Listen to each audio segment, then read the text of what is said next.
The Atlanta rap game just got flipped upside down. The streets are in shock after whispers turned into proof that Young Thug, the same man who built his whole career on being the hardest gangster alive, might have been caught cutting deals with the feds. Can you even wrap your head around that? The same dude who laughed at other rappers for snitching is now being branded with that same dirty label himself. And the proof? It's out there for everyone to hear. A leaked audio from his interrogation hit the internet, and fans quickly realized Thug wasn't just talking. He was spilling. This wasn't some random chatter either. It was directly tied to his huge RICO case. For those who don't know, prosecutors claim Young Thug isn't just the head of YSL as a music label. They're painting it as a full-on criminal empire. The charges stacked against him are straight out of a crime drama. Shootings, armed robberies, even accusations of murder, along with heavy drug and weapons charges. And here's the kicker. Prosecutors used his own lyrics against him. You know what I mean? Simple as that. If I ain't did nothing to nobody and I'm being accused of a crime, why are you putting my name in a song talking about if somebody do something to you, what I'm going to do to them? Why is you putting that song out there if I'm being investigated for a crime I got nothing to do with and the police is thinking that I'm the #1 suspect? The same bars that had fans vibing turned into evidence in court because the crimes in his songs lined up way too neatly with real-life events. That's not just rap anymore. That's self-incrimination on wax. And Thug wasn't the only one getting burned. A bunch of YSL affiliates got pulled in, and under the pressure of long sentences, many caved. His own blood brother, his star artist Gunna, and others took plea deals just to dodge decades behind bars. Suddenly, the no snitching code that Atlanta rappers swore by collapsed like a house of cards. Even Gunna, who swore up and down he wasn't about that gang life, couldn't escape. Cops tied him into the RICO over one car stop with Thug where they found drugs and a stolen piece. Wild part? None of it even belonged to him, but prosecutors didn't care. They used that moment to glue him to the conspiracy. Faced with the choice of throwing his whole life away or taking a deal, Gunna chose the deal. And in court, he had to admit YSL was more than just a music label. He acknowledged it as a gang. That's when Atlanta started looking at Thug sideways, asking the unthinkable. Is the so-called realest rapper out of the city just another snitch hiding in plain sight? The drama got worse when Gunna's plea went public. The internet went into flames. Pee Wee Roscoe, you know damn well not to mention me. Boy, you know I ain't got no sense. You remember we was at the Sky House? Me, you, and Thug was sitting in the car, and that damn train vest walked past, and Thug tapped you and said, Pee Wee, what's up with that? And you told Thug how you stuck your diggling up in it. Don't get me started, nigga. Fans branded him a rat. Rappers called his name trash. And leading the hate train was none other than Young Thug himself. Thug always made it clear. He don't roll with snitches, ever. So when Gunna stood in court and confirmed what prosecutors wanted, Thug took it as the ultimate betrayal. But here's where it gets wild. Thug didn't just keep his fury locked away. His jailhouse calls leaked, with him straight up dissing Gunna and dragging his name. That caused the domino effect. Big names like Lil Baby and Lil Durk, rappers who once made hits with Gunna, suddenly switched sides and froze him out. The same dudes who stood on stage with him acted like he never existed. But the twist, while Thug was hating, Gunna was thriving. Against every odd, his record still sold, his shows still packed out, and his fans stayed loyal. And the craziest part? A slice of that money was still flowing back into Young Thug's label. Gunna was even covering parts of Thug's legal bills. Imagine that. The so-called snitch was paying for the man who turned his back on him. That's when Gunna woke up to the truth. These guys never had his back. They wouldn't even throw water on him if he was burning. Loyalty in YSL was one-sided. And when things got tough, Thug and his people left Gunna to fend for himself. So why should he throw away his whole life for a crew that didn't care about him? Here's the twist nobody saw coming. For all that no snitching talk, Young Thug himself wasn't exactly keeping quiet in that interrogation room. The receipts are clear as day. When detectives pressed him, the very first words out his mouth were, "Listen, I'll tell you what you need to know." To come home, still talking about, oh, nigga ratted, nigga rat, nigga da-da-da. Bro, that's God. That ain't nothing but God biting you back in your ass, bro. Cause you probably been thankful that you just beat a life sentence in a RICO and came home and minded your business and been humble. But instead, you still coming out pushing the rat narrative, bro, and all that, this, that, and the third. Now look, it came back and bought you in the ass. He brainwashed people. Bro, if you sit down with 12. Just don't let people know I'm giving you info. That's not gossip, that's word for word what came out his mouth. Imagine that, the self-proclaimed boss, begging cops to keep him looking clean while sliding them details behind closed doors. And it didn't stop at one slip-up. With no lawyer even sitting next to him, Thug sat there answering questions he didn't have to touch. In the process, he threw Pee Wee Roscoe under the bus and dragged himself into drama with Lil Wayne. He admitted to moving weight to Wayne and even name-dropped him when asked about the infamous tour bus shooting. Let's not forget, back in the heat of the Birdman versus Wayne beef, Thug made it clear he was riding with Birdman. Now, years later, his own words have resurrected that old firestorm like gasoline on embers. So here's the million-dollar question. If Gunna's branded a snitch for copping a plea deal, what does that make Thug after spilling info face-to-face with detectives? The streets are whispering that the slime boss might not be as solid as he's always claimed. Once those interrogation clips leaked online, fans couldn't believe their ears. The same young Thug who built his entire brand on loyalty and standing 10 toes down was in a tiny room with detectives casually giving them more than they asked for. People replayed the audio frame by frame, zooming in on every word, dissecting every pause, and suddenly, the internet was lit with accusations that the king of slime had broken the very code he made millions preaching about. And bust out and say these words. If y'all talking about under like Gunna ratted from saying yes ma'am, you mean to tell me this not making a nigga a rat by saying shit? They said Roscoe shot the bus up. And then a nigga like Roscoe did 10 years behind this shit.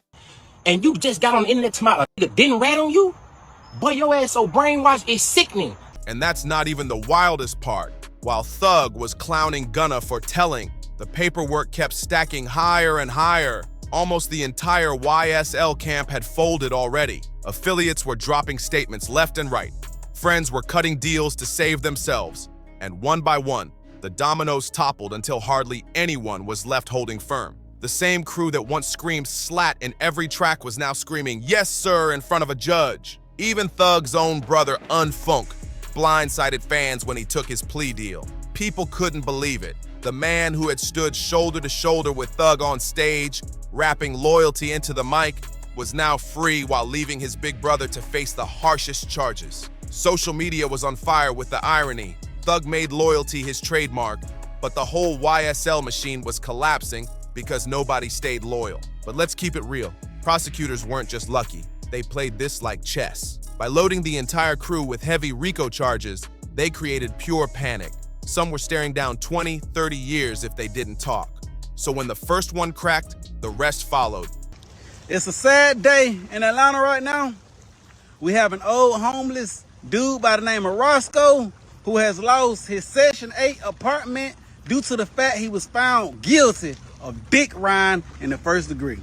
And every deal added more weight to Thug's case. Every move on that board pushed him closer to checkmate. Meanwhile, the streets started debating harder than ever. Is Gunna really a snitch, or was he just moving smart? Because while Thug rotted in a cell, Gunna was out on stages, living life, stacking cash and proving he could still thrive. Sure, Lil Baby and Lil Durk cut ties, but his records kept climbing the charts, and fans online threw shade, saying, how can you call Gunna a snitch when your own boss is in that interrogation room talking way too much? The situation got even nastier when bloggers dug into old beefs. Remember that Lil Wayne tour bus shooting in 2015? That case had been buried deep until Thug's leaked interrogation dragged it back up. Suddenly, headlines screamed, Thug implicates Wayne in YSL case, and fans couldn't believe the mess. Years of silence turned into fresh blood for the blogs, and the hip-hop world was reliving one of its ugliest chapters. This was no longer just about the law. It was about the culture, the code, and the reputation that defined an entire movement. For years, Thug wore the crown as Atlanta's rawest, most authentic rapper. But now, people were questioning whether he had played the exact same game he accused Gunna of playing. And once your street cred is shaky, it's not just your case on trial, it's your entire legacy. So here's the drama. You never earned a #1 album. I spent $50,000 buying streams for you to be weak. Like, and Cash know the same plug, so Cash could have did the same thing. But Cash like let it go. Cash is like spat down, like, man, let the nigga on the way, and I ain't standing snap down like a player. Gunna's still cashing out, still stacking checks, and living free, while Thug is fighting for his name, his empire, and his very freedom. And the real kicker? Every leaked call, every courtroom deal, every interrogation clip is blurring the line between villain, victim, and survivor. Nobody can even tell anymore who's really solid and who's just playing survival of the fittest. By the time the full interrogation audio dropped, the culture was split in two. On one side, Thug's diehard fans swore he was still untouchable, claiming the cops twisted his words. On the other, people called him a flat-out hypocrite, blasting Gunna as a snitch while his own voice was on tape saying way too much. That whole no snitching code Atlanta built its pride on, it was starting to look shaky as hell. And it wasn't just fans beefing online. Rappers were choosing sides too. Some stayed quiet, not wanting to get dragged into the storm. But others, they fired shots with no hesitation. Suddenly, new rap beefs were bubbling out of nowhere. Subliminal bars popped up in verses. Instagram lives turned messy, and even live shows had moments where crowds picked sides. Gunna could get clowned in one city, then step into another where fans screamed his lyrics like he never left. The divide was so real, even DJs hesitated to spin certain tracks in clubs, scared it might set off fights in the crowd. Meanwhile, the labels were panicking behind the scenes. YSL was supposed to be Atlanta's strongest dynasty in the making. But with all this snitch talk, feds circling tighter, and rappers distancing themselves, that empire was breaking down brick by brick. Industry whispers said some labels were blackballing Gunna, while others saw him as a free agent bag waiting to be grabbed, since he was proving he could still sell without the YSL chain around his neck. Imagine that, the man branded as the snitch might actually flip it into a business win. People kept pointing at Thug's track record, his wild lyrics, and the non-stop rumors linking him to real violence, saying this wasn't just rap for clout, this man was living everything he rapped. To them, his downfall wasn't some shocking twist, it was straight-up karma catching up to him. The hypocrisy made the sting even worse. How could Thug scream about loyalty and no snitching when he was the one caught in that interrogation room, tossing names around like it was nothing? Fans dragged him online, calling him a full-blown hypocrite, saying the real slime wasn't in his music. It was in the way he played the very people who once trusted him. And then there's his personal life, like his relationship with Mariah the Scientist. Fans still can't make sense of it. They look at her soft, soulful vibe and wonder why she's standing by a man drowning in scandals, indictments, and betrayal. Blogs clown the couple nonstop, calling them one of the strangest pairings hip-hop has ever seen. Some even joke it feels like a R&B angel accidentally fell into the middle of a trap nightmare. But that's a whole saga on its own, one that deserves its own messy breakdown. For now, what's clear is this: YSL isn't just fighting the feds, they're fighting themselves. Every new leak, every exposed court doc, every clapback online rips the cracks wider. Meanwhile, young Thug sits stuck in limbo. On one hand, his name still carries weight. The man's a certified legend in trap, shaping an entire generation of rappers. But every time his leaked calls or interrogation clips resurface, the same ugly question echoes louder. If Gunna's a snitch, then what does that make Thug? And let's be real, once that question is floating in the air, you can't just sweep it under the rug. But here's the craziest twist. The streets started saying the whole snitch talk was just smoke to distract people from the real problem. They claimed the bigger story was how the feds were gutting Atlanta's rap scene with RICO charges like a wrecking ball. From YFN Lucci's case to YSL's collapse, the government was clearly watching every lyric, every flex, every move on social media. Some fans said it was never about loyalty. It was about survival in a system built to lock these rappers up and toss the key. Still, the loyalty drama wouldn't die down. Thug's own brother flipping, Gunna walking free, affiliates making deals one after another. It left Thug looking like the last man standing in a war where everybody else had already surrendered. And while the world debated whether he was guilty of breaking the same code, he sat behind bars clinging to the slime image that once made him untouchable. Now the rap game's asking the question nobody thought they'd ask. If YSL collapses under all these plea deals, does Atlanta lose its crown as the heart of raw trap music? Or will Gunna's survival and Thug's downfall mark the start of a new era where making it out alive matters more than keeping silent? One thing's for sure, this story is nowhere near over, and every fresh leak just cranks the drama up even higher. And let's not forget the Lil Wayne connection.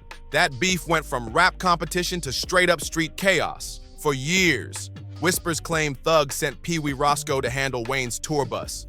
And even though no smoking gun ever tied Thug directly to it, his name never disappeared from the conversation. The fact that he threw Roscoe's name out during interrogation made the streets side-eye him harder, whispering that he might have just snitched on his own man. That's a direct violation of the very code he spent his career preaching. And here's what really shook people. When detectives pressed him on the case, Thug allegedly said he didn't want to mess up their case by claiming Roscoe wasn't the shooter. That one line had the streets frozen.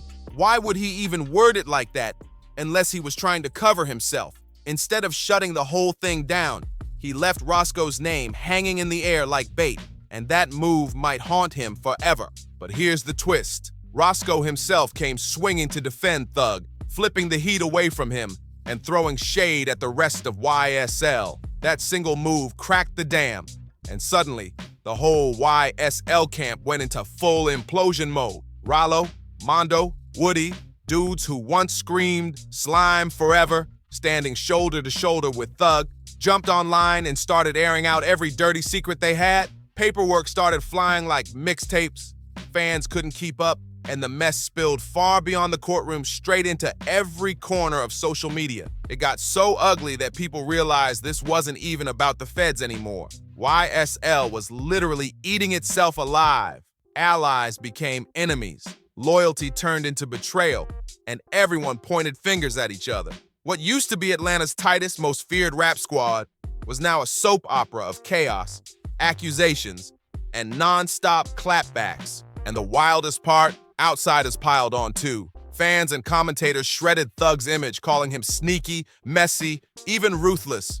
Not just in his music, but in his real life. They painted him as the puppet master who crossed friends, stirred beef, and burned bridges just to keep his crown. Suddenly, the empire he built off loyalty looked like it had been built on quicksand all along. The drama kept multiplying. Every new leak, every court doc, every Instagram rant sent YSL deeper into the fire.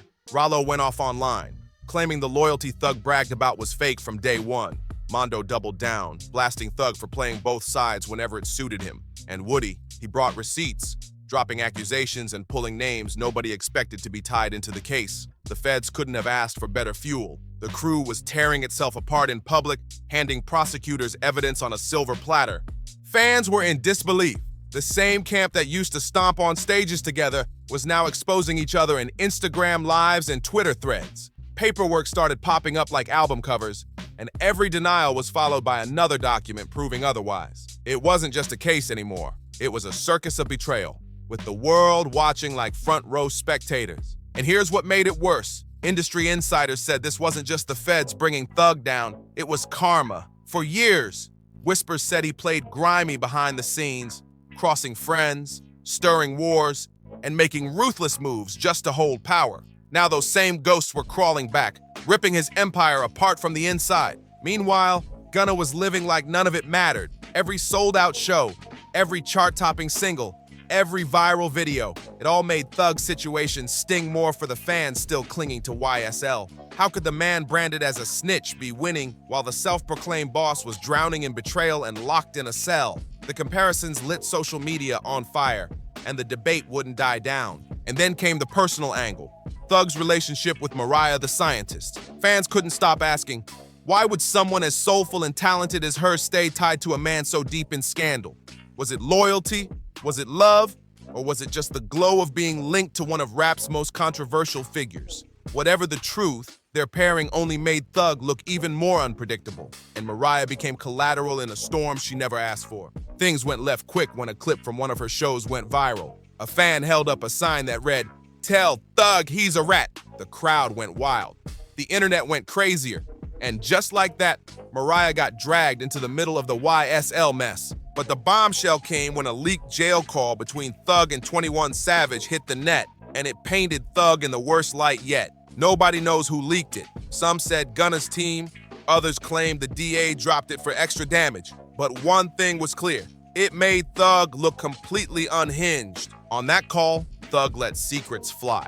He admitted he bought streams for Gunna's DS4 Ever album just so Gunna could outsell The Weeknd in first-week numbers. Fans were floored. The man who prided himself on being real was actually manipulating numbers behind the scenes. And then he went further, accusing The Weeknd's label boss Cash XO of boosting sales too. Imagine, while your empire is collapsing, you're throwing shade at one of the biggest stars on the planet. Now, 21 Savage, he played it smart. He defended Thug, but he wasn't reckless. He refused to trash Gunna outright, and he even checked Lil Baby and Lil Durk, calling them out for clout chasing after they iced Gunna out. That showed 21 wasn't letting the industry control his loyalty. He was gonna keep it real regardless. But Thug, he couldn't help himself. 1 second he praised Lil Baby, calling him solid, and the next he blasted him for working with P from Quality Control. Thug even went as far as calling P a rat, the same P who helped mold Lil Baby into a superstar.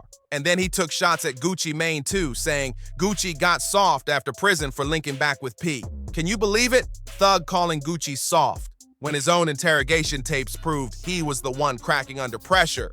Of course, P wasn't letting that fly. He clapped back, reminding everyone, I'm not a street dude, I'm a businessman. He made it clear he pays taxes, runs his label, and refuses to be judged by street codes. And then he flipped the narrative completely, clowning Thug for daring to call anyone a rat when his own name was all over leaked interrogation footage. But here's the kicker. P's own name wasn't spotless either. Fans were stunned when word got out that he sold Quality Control to Scooter Braun for over $300 million. And allegedly didn't even tell Lil Baby before the deal closed. Insiders claim part of Baby's music rights got included in the sale. And if that's true, it might be one of the shadiest power plays in rap business history. Imagine waking up to find your catalog sold behind your back. And that's where things stand today. Atlanta's rap scene looking like a scorched battlefield. YSL is in ruins. Gunna's still thriving. Thug's legacy is dangling by a thread. And the loyalty code that once made Atlanta untouchable is shattered for the world to see. This isn't just a scandal, it's a warning. It shows how fast an empire crumbles when trust, loyalty, and ego collide in the rap game. Atlanta once sat on the throne, but after this, that crown looks shaky. And the next king might not even come from the city at all. And trust me, this saga ain't ending here. More leaks, more betrayals, more drama are guaranteed to hit the culture again. If you're rocking with The Breakdown, smash that like button, hit subscribe, drop your thoughts in the comments, and share this video everywhere. Because here, we bring you the rawest, most unfiltered stories in the game, and you already know, the next one is gonna be even crazier. See you in the next video.